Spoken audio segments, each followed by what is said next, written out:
Okay, I'd like to introduce Brad Whiteway. He's got a marvellous invention, but boys, he got a story as well. And g'day, Brad. Nice to meet you. Chris, lovely to meet you. Yeah, good on you, mate. So tell us about yourself. Go back as far as you like, or Starting in the tyre industry 35 years ago. I started in tyres with Bob Jane T-Marts here in Maryborough. Yep. I was a junior, and I wanted to, go into truck, into heavy transport and agricultural, industrial stuff like that. So I had to go to Victoria and worked for a good year down there in 1987, 88. Came back to Queensland, and the rest is history. I loved doing truck tyres in Victoria, so it just went on from there. Mm-hmm. Of course, the industry's changed a lot. There's a lot more trucks on the road, and there's so many different brands of tyres and different products out there. Yep. And I could see the way tyres were wearing on trucks, not just the steer, the drive, the trailers, whether it be a multi-combination or a single or a tipper or a garbage truck or log trucks. And I thought, it was about 1989 here in Maryborough working for a company, and I decided, well, you know what? Why do we only balance the steer? Why? Why are we trained that way? And to me, it's like brainwashing. We're brainwashed that way. All tyre fitters in Australia are like that. And when I started researching back in 1989, I thought, well, hang on a second, the United States and Europe and the rest of the world, they're balancing steer drive trailer and have been since the 70s.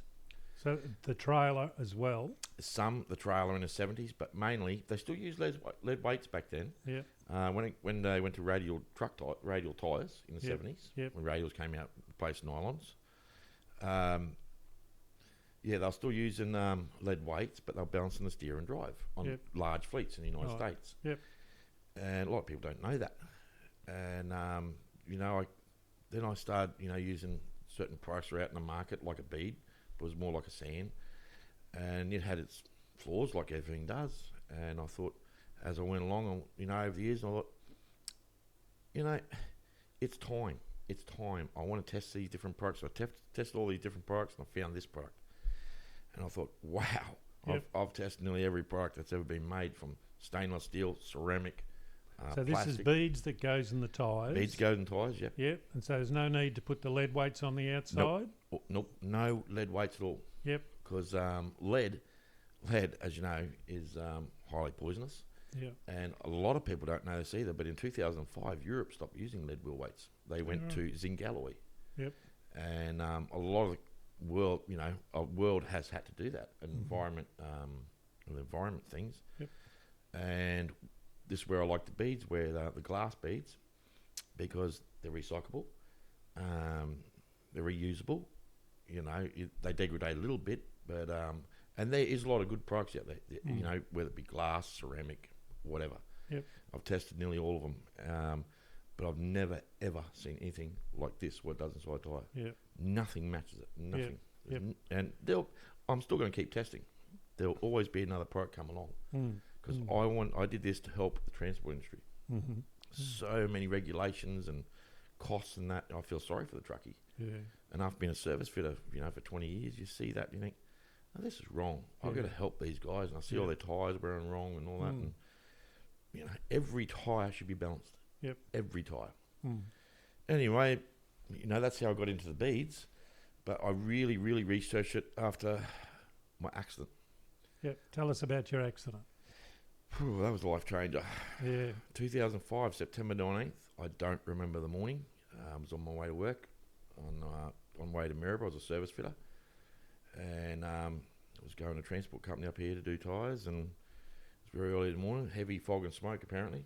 I have the photos of it, but I don't remember it. And I woke up a month later when I came out of coma in Royal Brisbane. 17 vehicle pile-up, broke 66 bones, died 6 times. And very lucky man to be here. Yeah. Extremely. Yeah. And during the course of that, you lost your leg? Yeah, I had to side off about 6 months the first amputation. The second one about 10, 11, 12 months, something like that. I had to chop it off too.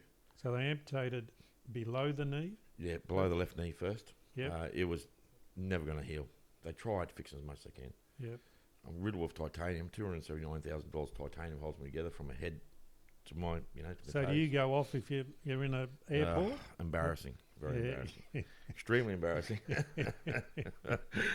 And I have to take my leg off because I've got massive 3rd-degree burns. I was burned alive too, inside my left leg, and I was covered with a silicone sock. And they take that off to check for weapons and drugs. And It's not worth travelling by the air. oh, yeah. Yep. Yeah. Look, And then so your recovery then.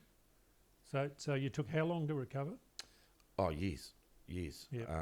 It was 3 years. I spent 2 years in a wheelchair. I helped run a tyre company from a wheelchair because I just wanted to get back to work. Yep. Worked all my life, and I hate sitting on my backside. Yep. And to beat it, this is where it goes hand in hand with the beads. Power of the brain. Yeah. Your brain can achieve anything you want in life. I beat all my tablets cold turkey. I was on 500 tablets a month to keep me alive. That goes from narcotics, morphines, everything. Or just about every morphine known to man. Nerve drugs, they said I'd never, ever get off. Never. I was on the maximum human can take a day, 3,500 milligram. Took me 9 years, and I beat it cold turkey. Well done. With my brain, they said it never happened because I have massive sciatic nerve damage. How do I deal with it? Power of my brain. And at times it's painful. All the time. Yeah. All the time. The only time I'm not in pain is when I'm asleep. Yep. So you just. And you're off drugs now? I mean. I have my blood pressure tablets. Yeah, but none of the no pain relief. No. Pills. Nope. It's amazing. No. Just the power of the brain. Yeah, and you're loaded with metal. Oh, heaps. Yeah. 21 pins and 3 plates just on my left wrist. Yeah. They're going to chop it off, but they gave it another go when she's right. Oh. I used to train my brain. I was lie there in hospital for an hour a day because that was the last surgery they did, 16th surgery, and they it was rigid, totally rigid. There's that much metalwork in there. It was like RoboCop. And I trained my brain an hour a day to bend my finger up to 5 mil. Yeah. And it was probably 2 months before I could clench my fist. I used to scream and cry, and I had rods and metalwork through my legs everywhere. And So it's you telling your brain, finger, you will move. yes. Yep. Like I didn't know that your brain is. That's the most powerful thing you have. Yeah. They told me because I had to relearn how to walk after 3 years. When I got my first prosthetic limb, and After 3 years. 3 so years. you're in a wheelchair for a couple of years. 2 years, yeah. Yep. And a year in hospital, 13 months in hospital. All different hospitals, and they said to me at Royal Brisbane EMT Clinic, you learn how to re-walk when you get your first prosthetic. And I had this machine on my right hip, and they said, this is why babies struggle. You know, we often wonder why babies struggle to walk. Oh, yeah. You have to fire off your brain has to fire off 3 muscles, otherwise you'll never walk. Your glutes, your hamstring, and your quads. If they don't fire all at once, you can't walk. Right. That's why babies struggle. You know, when they're little and that, and that's what I tell them in hospital. I didn't know that. They're doing one at a time. Yeah, But makes that's sense. the power of your brain. It Yeah. has to fire all 3 exactly at the same time as you cannot walk. Quite amazing. So you recovered well enough to then help run a business in help run a tyre business. I ran a couple, yeah. Just Yep. help the fleets, transport fleets, because as I said, truck was I stayed truck tyres I'm not the best. You know, I'm not perfect. Nobody's perfect. There's a lot of changes in the No, industry. but you know a lot about truck I know an tyres. awful lot about truck tyres and suspension and what the suspension does to the truck tyres and why. And I decided to, how do you say, I even helped a fleet for free. Yeah. You know, it just kept my brain active. Yeah. Keeping your body active and your brain active. So important in that recovery time. Yeah. Yeah. And I'm still friends with those same people today. Yeah. They appreciate that, you know. I didn't want to be paid for it, I just wanted help. Yeah.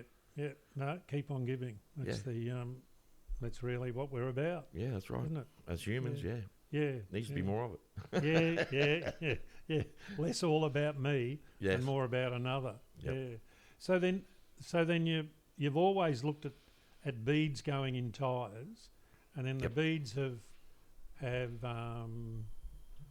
kept advancing, or they change. They change all the time. There's over 500 different bead products out there so to use from inside stainless tyres. steel little balls. I mean, I've Yep. never heard of beads in tyres, like most people Yep. who are not into the tyre industry. Yep. You know, you get a tyre, you get it balanced, and you drive until someone says you need a new tyre. That's the way we're trained. Yeah. That's the way tyre fitters are trained and the general public are trained. Yeah. But in Australia, I have to say it, we're 20 years behind the rest of the world righto. when it comes to tyre technology. Yep. It's totally different overseas. Yeah. Totally different. I mean, they've been using beads since the 90s over there. Yeah. And not just in steer of trucks, drive, trailer, everything. So if you buy, I'm told, you tell me if I'm wrong, I'm told if you buy a truck in Europe, basically, it comes with beads in tyres. Yes, some of them do have contracts. As far as I've been told, Volvo and Scania predominantly put it in there from brand new. Yeah. I've been told, and I've seen them come over here to Australia, and the tyres last that long. It's ridiculous. Yep. Yeah, and you pull them apart, and there they are, the beads. Yep. So you from the recovery in the accident, and that was around what year? So it was 2005. 2005, September 9th, yep. Was the accident. You helped a few businesses, and then you got back into the tyre business? Yeah. Sort of managing them, or? Yeah, helped manage a couple. Yeah. Probably, you know, I helped... I did another little business on the side where I wouldn't be on the side, you know, I had to go at it because I know how to save fleets money. And it hasn't made me very popular with a lot of tyre companies. Yeah. The bosses say, well, you know, we're here to make money. Yeah. Yes, but you've got to keep the customer happy. Yeah. Happy That's customer, always come back. That's right. That's the ultimate goal. The customer drives the market.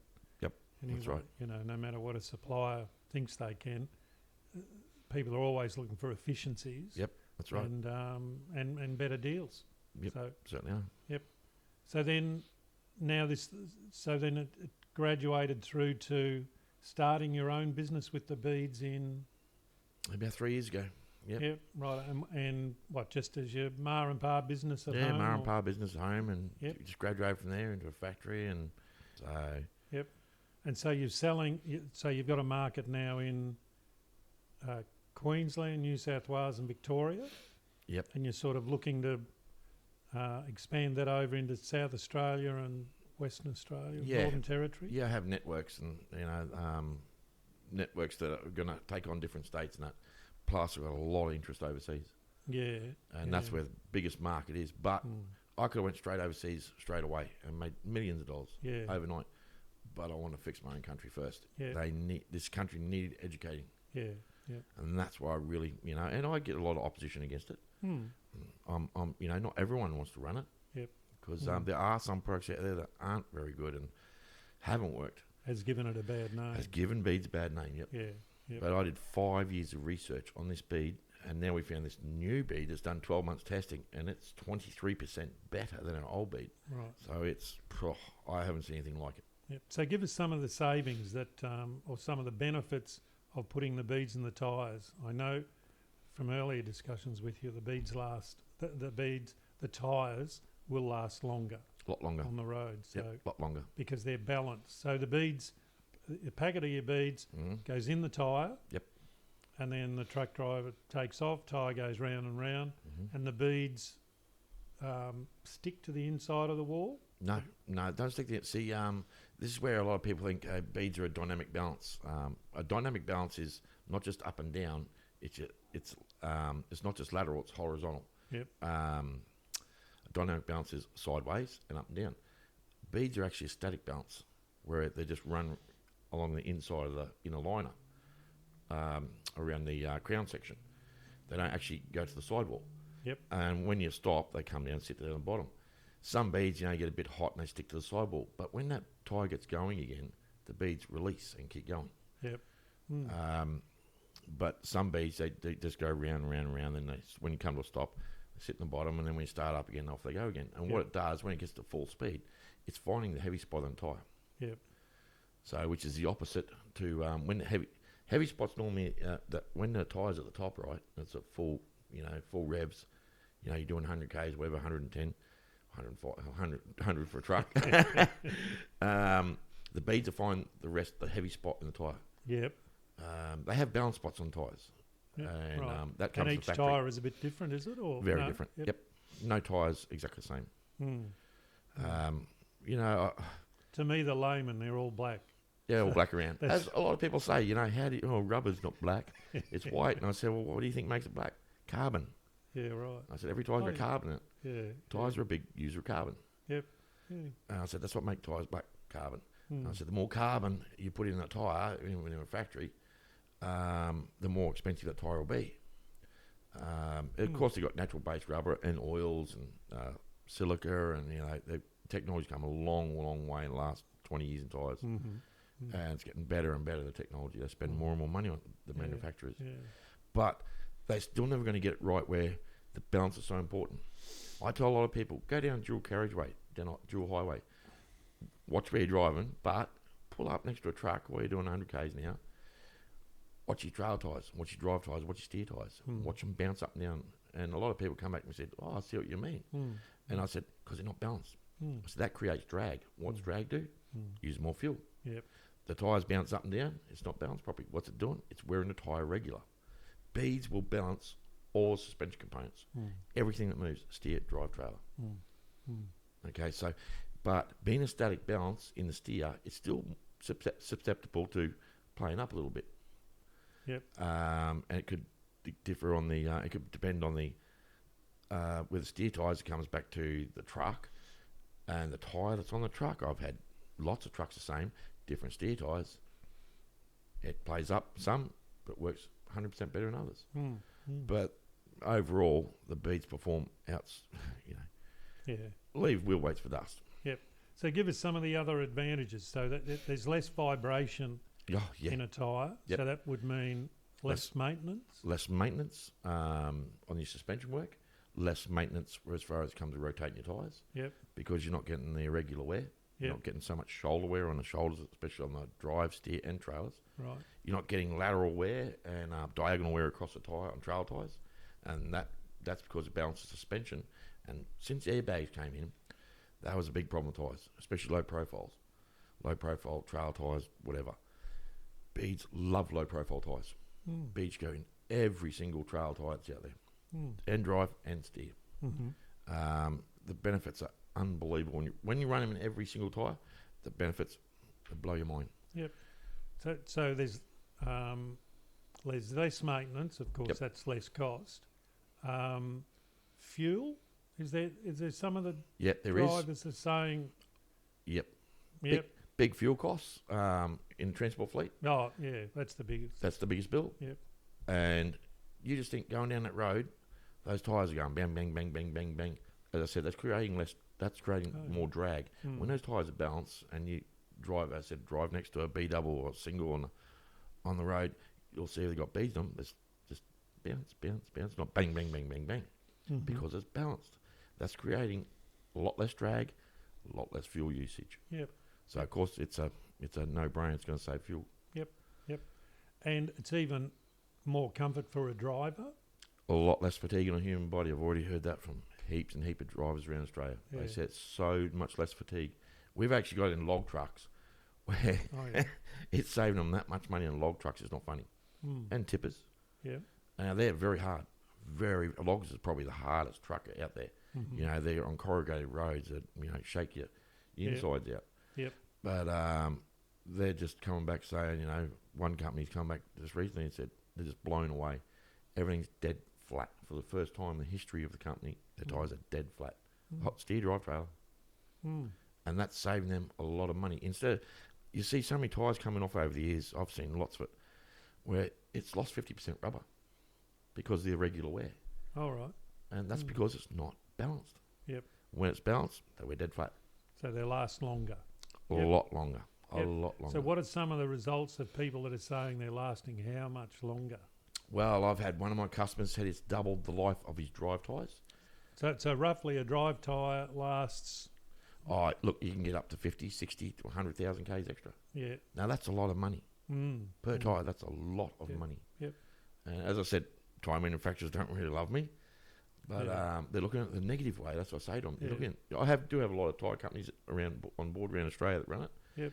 And they're actually increased their profit margin. Yeah. You know, because it's a no-brainer, because we don't go to every tyre shop. We go to one tyre shop per town. Yep. As I was telling you at the start of this, I could have went to every single place and been a millionaire overnight. It's not about money is why I started. Mm. Mm. It's about leaving my mark in industry before I retire. Yeah. Yep. Love that. That was the whole aim. But Yeah. And to build a family business exactly.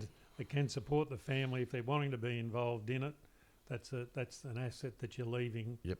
The legacy that you're leaving them. I think it's Exactly. fantastic. It's a great story. Yep. Yeah, I got all that little book of secrets for them and that, 'cause Yeah. but the rest of the secrets, no one will know them. Yeah. I'm the only one. Yeah. So what other advantages are there? So we've covered You got fuel, suspension, tyre wear, yeah, the driver. less fatigue in the driver. Yep. Tyre shops, all right. When you're looking at tyre shops, it's less work. They're saving a lot more money. The tyre shops are blown away how much time they're saving instead of using a wheel balancer. So I have a company in New South Wales, a big tyre shop in New South Wales, and he said to me, he just can't. He's just blown away. As I said, it's a big tyre shop, Western New South Wales, and he said it's saving. Get this, just a week, just by using beads and steer instead of wheel weights. I think he's got 20-something staff, and I think it was 7. I can't remember now. What was it? 30 man hours. I think it was 30 man hours a week by using beads against a wheel balancer. Mm. It's just put it in the tyre, fit the tyre, off you go. Pump her up, away you go. It's balanced for life tyre. Yep. Mm. To do a proper wheel balance, the real way, and a lot of people don't know this, you've got to pull that truck off the road every 10,000 Ks. Now, we're always taught 40, 50,000 Ks. You got to redo rebalance your steer and rotate and that. No, it's every 10,000. We've already done this test with another tyre shop's done this test for me in New South Wales too. Every 10,000 on a transport company, 10,000 Ks, if you don't pull that tyre off and rebalance it, it's always out. Because remember, if lead weights, they're stuck in one place. They're not moving around inside the tyre. Mm. So it's absorbing all that suspension vibration, right? And it's going through the tyre. And what's happening after 10,000 Ks, if you haven't rebalanced it, that wear is somewhere else in the tyre. So that tyre is not balanced properly. Mm. Whereas beads running around all the time, you're always balancing it. Yep. While that vehicle's moving, it's being balanced. Mm. Mm. So that's why it's a better option. Yep. A lot better option. So there's saving there for the tyre shops. Yeah, time. So the fellas are spending less time on the truck. On the truck. Which means the truck's more on the road. That's where you make your money. Exactly. Yeah. Trucks don't make money sitting around. So no vehicle does. They don't want to be in a tyre shop or a garage, for 2 hours or 3 hours a week. Yeah. They want to be out on the road making money. Yep. Yeah. And more so today, they must be on the road. That's right. Yep. Yep. So, all right. So let's jump to the future. How big can this be? How started as a ma and pa business in a garage at home? How big have I envisaged our business to be? Massive. Yep. Massive. Too big for me. Yeah. I don't want the whole world market. I know how big the world market is on beads. Yep. It's astronomical. A lot of people don't know that. Mm. But it's,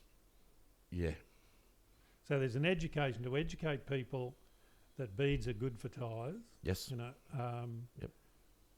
I mean, it ticks all the boxes. It's good for the environment. Yep. Finances.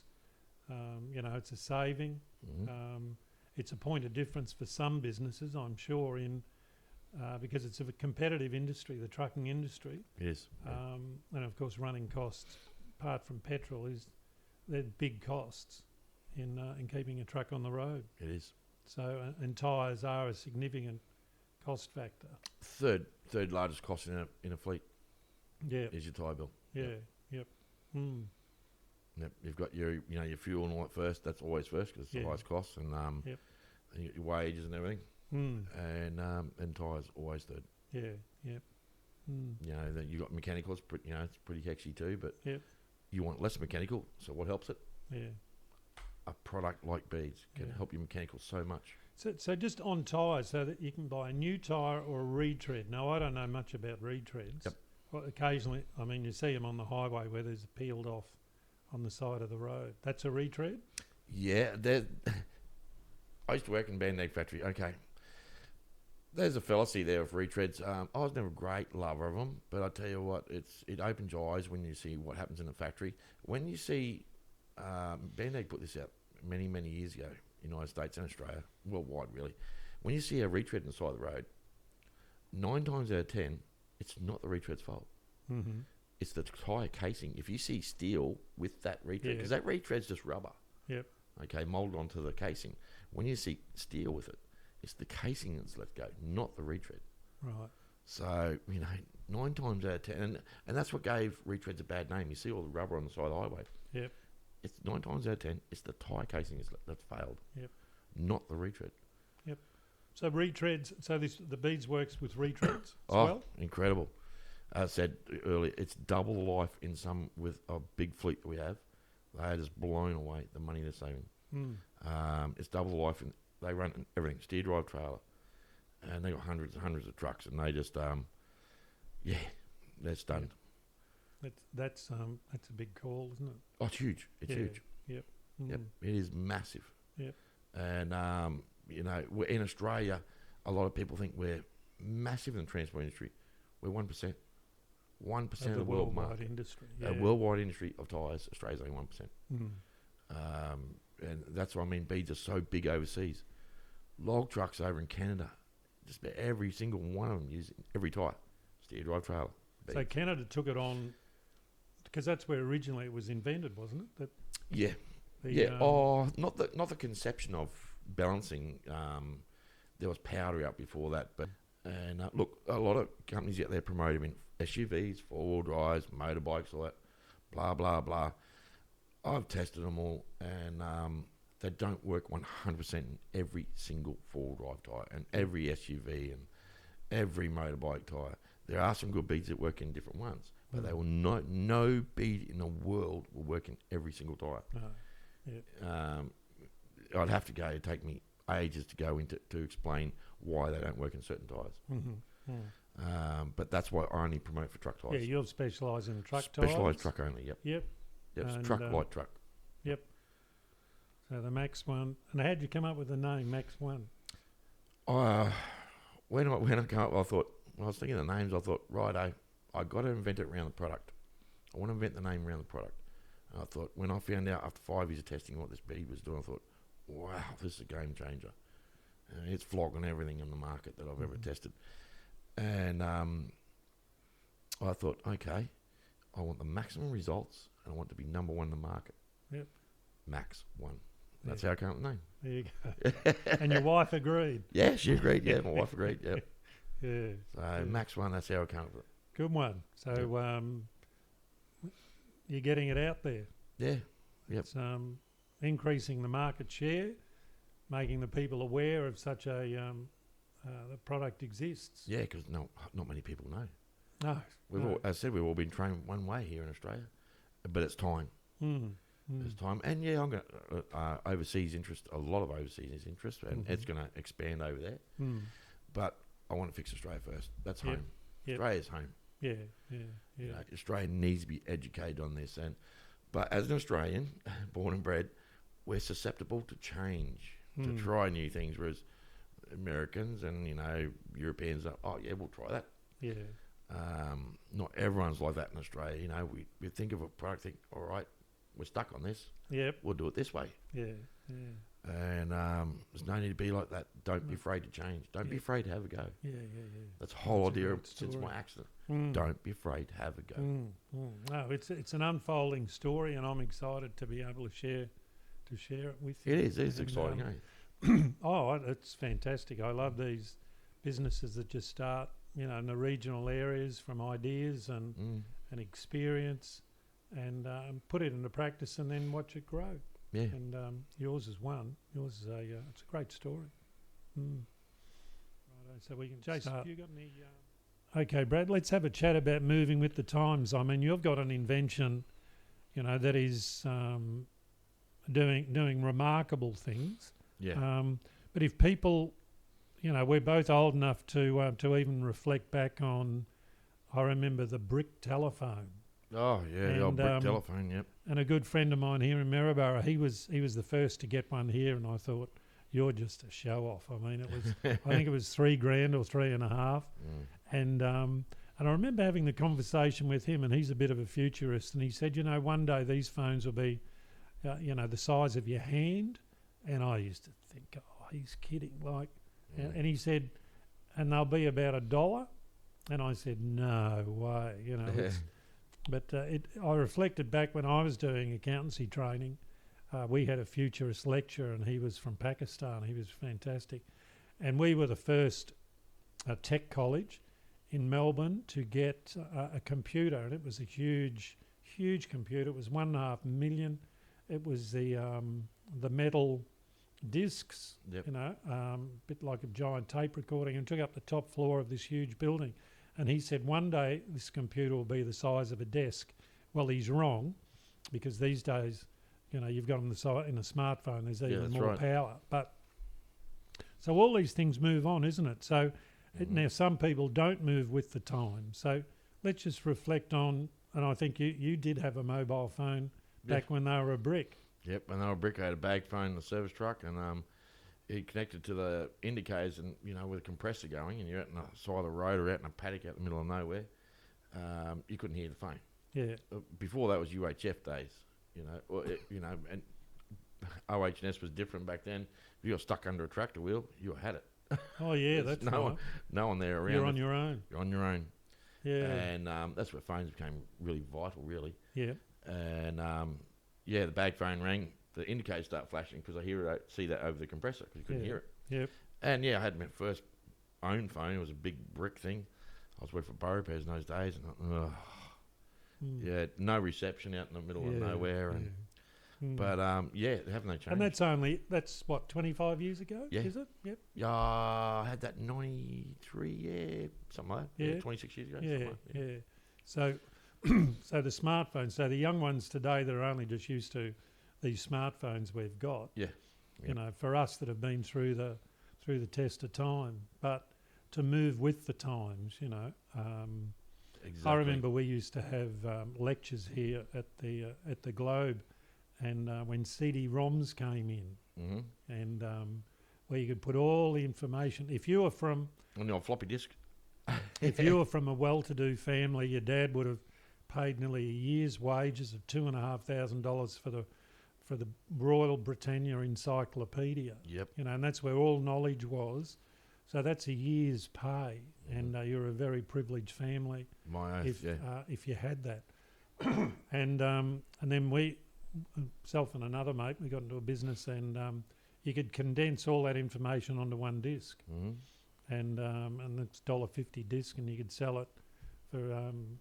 We sold them out to wholesalers, and then they sold them on for retail, and so you could get all that information for $69. It's the way of the future. And these days, Mr. Google does it for free. Yeah. So it's the information overload. So what other businesses? As we move with the times, have truck tyres changed over that time? Oh, heaps. They're all tube type. Tubeless was really coming in when I started in tyres, and it was already in cars and four-wheel drives, and they've changed a lot too, SUVs. I was never up to date on car and four-wheel drive because I love trucks so much. Tractor, I was never fantastic at. Loved doing earth mover, but everything was tube type back then. And tyre fitters these days, they die if they knew what we had to do.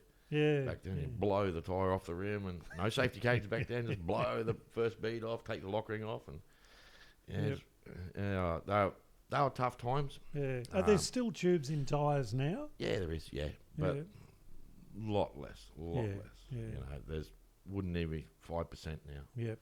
A lot of heavy machinery in that out in the forestry and tractors. There's tubeless track tyres, but you still need tubes. Yeah. And it's changed so much. The tyre industry, truck tyres. Oh man, they're changing all the time. Yeah. All the time. There's that many different brands out there, and the way they're constructed. The patterns change, but not so much. There's your world market leaders in tyres, and some copy the patterns, you could say, and then they tweak it a little bit, but they normally don't change a great deal. like some of your leading brands didn't change for 30 years. Yep. Yep. And now they're going through these market changes and new patterns and update, and they're just trying to be better in the industry. Yeah. Yep. You know, Yep. they're trying to be the world leader. Yeah. But there's so many brands out there, it's ridiculous. Yeah. Yep. So with this theme of moving with the times, you know, people are, you know, in the tyre manufacturers, they're improving their tyres as they go, and you know, refining the product that goes in them to make a tyre. So what's a tyre made out of these days? I mean, Still oil based. I'd say Michelin. Don't hold me on this one, but I still think Michelin's got the most natural based rubber. But it's more synthetics these days. Yeah. Synthetics, carbon. There's a lot. If you ever saw a factory, I've been inside a factory in Victoria, Dunlop factory, and many years ago, when they're looking. If you saw the strands of wire, you know, that consist inside one tyre, it'd blow your mind. There's a lot of money and a lot of technology goes into making tyres that people don't understand. Yeah.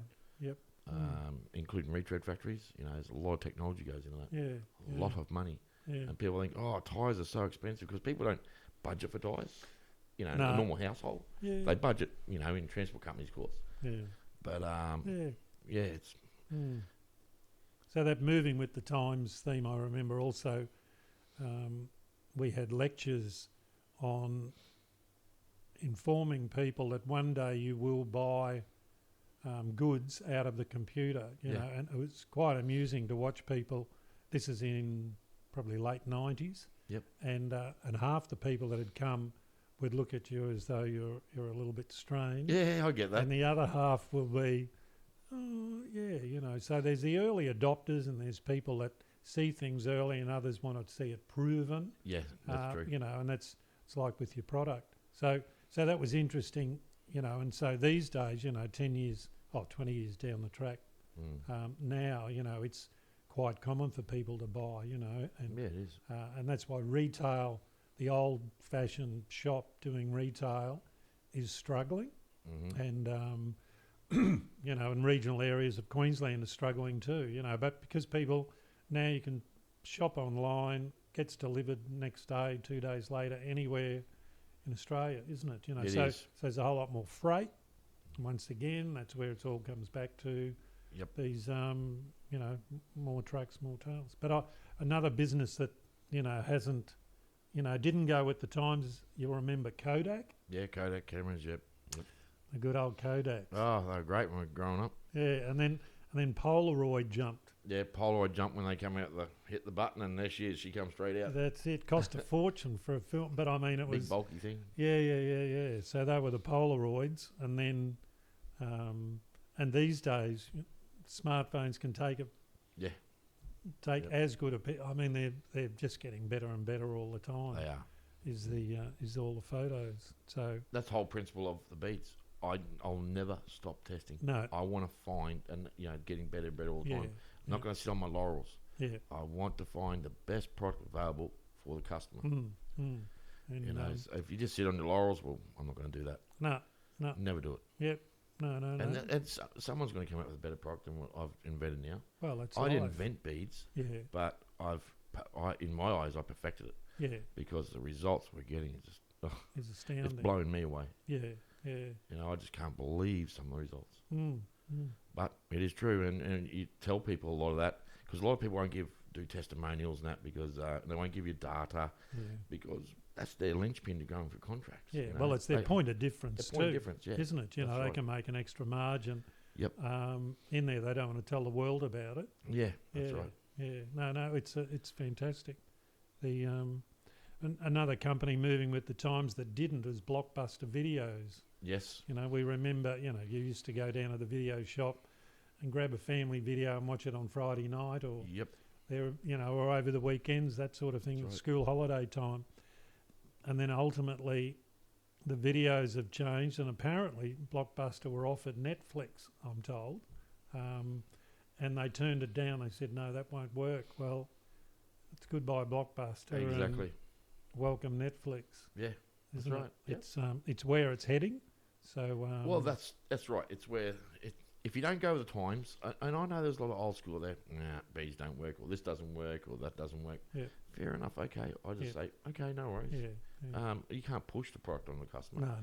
But I've already had customers come back to me 2 years later and go, "Well, we're hearing your bees doing this.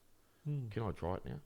And that's going to happen. Yeah. And that's what I'm saying about tyre shops. If you don't jump on board, fellas, the customer's going to demand this in years to come. Yeah. You won't have a choice. I mean, people, their first experience, if it's a bad one with the beads, then it shies them away. That's right, isn't it? And then it'll take a long time to break through that barrier again. Yeah, that's right. And but you know, we're all different, and it's a point of move with the times, and you know, it's not going to go back.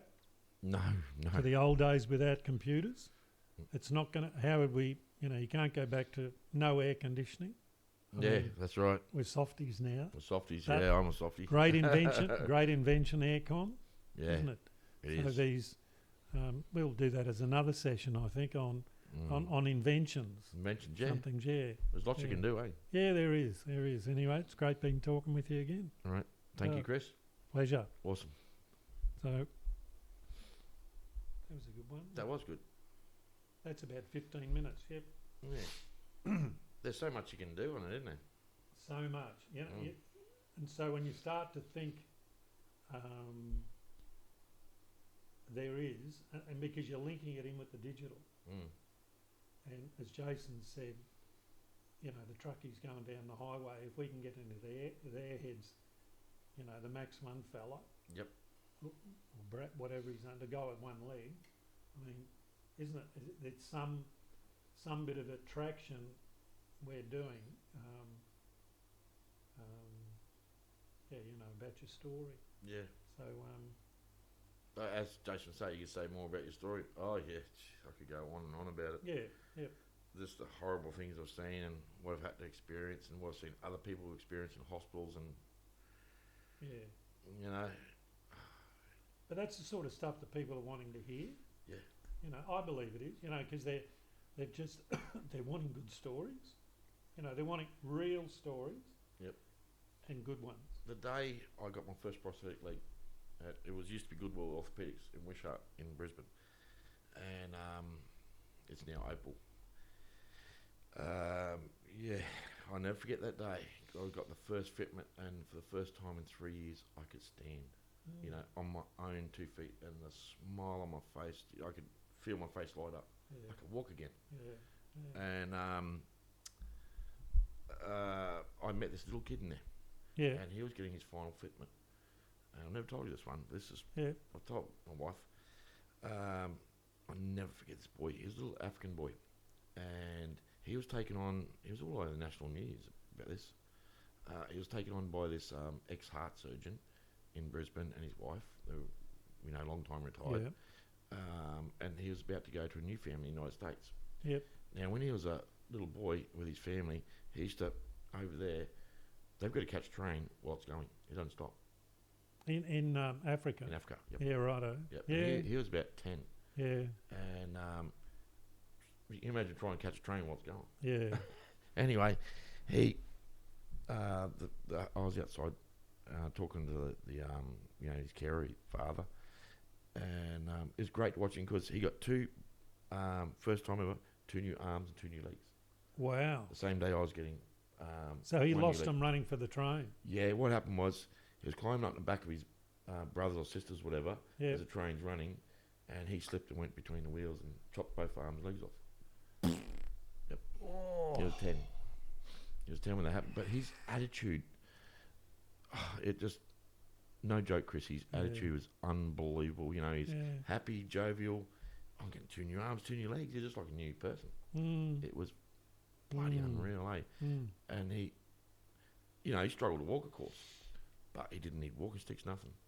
He hobbled around, and it was just, for a little boy like that, you know. Be interesting to know what his future is now. Oh, yeah, he'd be probably 20, 21 years old now over in the United States. He was going to a real well-to-do family over there. But I met this little 4.5-year-old little girl, lost a leg, and see her get her first prosthetic leg this big. and it was, it broke my heart. Yeah, yeah. You know, but she was excited too. Yeah, yeah. Just to see the little kids getting a new lease of life. Fantastic. There's a lot of good people around. There is, yes. And the people that make orthopedics are just orthotics. They're special people. Yeah. I mean, Really special. you really don't think of. I don't think of those jobs unless you've sort of bought to a full stop by someone when you hear your story. Yep. And yeah, I mean the dedicated people to those specialists designed for each individual, I suppose. They are. Yep. Yours is yeah. Yeah, well, I've got a special shock absorber and a special knee joint because my left hip's held together with a metal rod. Yep. And without that, when I did get my first leg, I didn't have that. Yep. And each step was like someone just getting a nail and go whack into your hip bone. Yeah. Every step. You imagine someone's drawing someone a nail into you. Yeah. So they quickly had to order a shock absorber from Germany. Yep. And what a world difference it made. It's an amazing piece of machinery you've got. Oh, yeah. And there's better ones than this out there. Yeah. Yeah, it's just some awesome stuff out. C-leg's probably the best I've seen, computer leg. Yeah. An incredible leg, that thing. I saw one a good while 3 weeks ago in Wishart. He was a farmer at Dolby and he lost, they had to go away every 2 years to be serviced in Austria. $3,500 to service the leg. Yeah. And this thing reads your brainwaves. Ah, right. And not cheap leg when they first come out, $250,000 or something. So it's your brain telling your foot. When you move, you just see your finger, your eye, everything, it memorises. Yeah. Memorise 50 human movements every 1 second. Right. It memorised it. So when you go to lift your foot to go walk upstairs, it memorised it and helped you. Yep. As you're walking. Yeah. Brilliant. And he lost in a plough. He was a farmer. Mm-hmm. And you have to have two. And this one just come back from Germany and they were showing me Austria being serviced. So $250,000 straight up. So you get actually $500,000 straight up. Then they're cheaper now apparently. Yeah. Then while that one's being way serviced, you've got to have another one. Yeah. So, they only last 8 years. Right. Those legs. You know. So they're tuned to the brain. Yeah, part of it. Yeah. Yep. Yeah. But that's what I've been told by certain people. But the US Army, before my second amputation, we delayed it a bit because my surgeon in Brisbane, very, very knowledgeable man, great vascular surgeon, Paul Pincus, he said he had to go over and learn some more about attaching arms and limbs, the US Army over there, to human spinal cord and nerve centres. So, and yeah, amazing. So attaching, your central nerve system to a bionic arm. It's amazing. Oh, they are amazing. Humans are amazing when they put mind to it. Yes, yeah. The potential within each person is amazing. And that's why I wanted to leave my market industry for this. Yeah. I've been in tyres all my life, so I want to. Yep. And that's why I said, I always told my children, that's the most powerful thing you possess. Yeah, yep. Like, a lot of people say, I can fight and all this rubbish. Whoop you do. Yeah, that's right. This will always overpower anything. And if, I've been reflecting recently, and to use it for good rather than for evil, yes. I'll call it. Yep. And this is the space that we need to head into. It's a great story. Is those specialist medical people that have assisted you on your journey. Oh yeah. To get you where you are today. But there's still more to come. So, that's really humanity helping humanity. Yeah. Yep. Don't just take, give. No. Too many people in this world give something back. Yeah. No, that's because there's too much taken, there's no given. It's a pretty cruel world. It is a cruel world. Yep. And but there's a lot of people. Yeah. There's two camps, isn't it? It's sort of good and bad, or that's how you look at it. And you're going, really, is the next decision I make, is this a good one or is this a bad one? And you can really, you put it through that screen, and then that's how you can live to the best of your ability in being true to yourself. Yeah. And in that space. I've made a lot of bad decisions in my life, and I regret them. Yeah, life goes on. You just got to try and make the best of life. Yeah. And your story then can then reflect and be telling others, go, well, this is some of the blue-boos that I made in the past that looking back, for various reasons I made them. But now heading forward, it's the legacy that we want to leave. It's a legacy, that's right. Yeah. Yep. It's we've got a sign here, if you dream big enough, anything can come true. Right. That's And dead right. who would have ever thought your dream, is where it is now, and who knows where it's going to be. I mean, I get excited hearing the potentials of your particular business as well, and the huge benefit and the void in the trucking industry for now that it can do with is your beads. Yep. You know, where I mean, it's been great working with you, and there's no way known you're a blockbuster business that's not going to look for the next new wave, the next new. We're looking for increasingly that better product. That's right. And but boy, you've got a corker of a product now. Oh yeah, as I said, said many times, I've tested lots of products over that. I have not found one that comes even close to this. And there's some good products out there, real good products. I've seen them work because I've been in tyre fitting most of my life. So yeah, move with the times. that's it. Go with the times. That's it. That's it.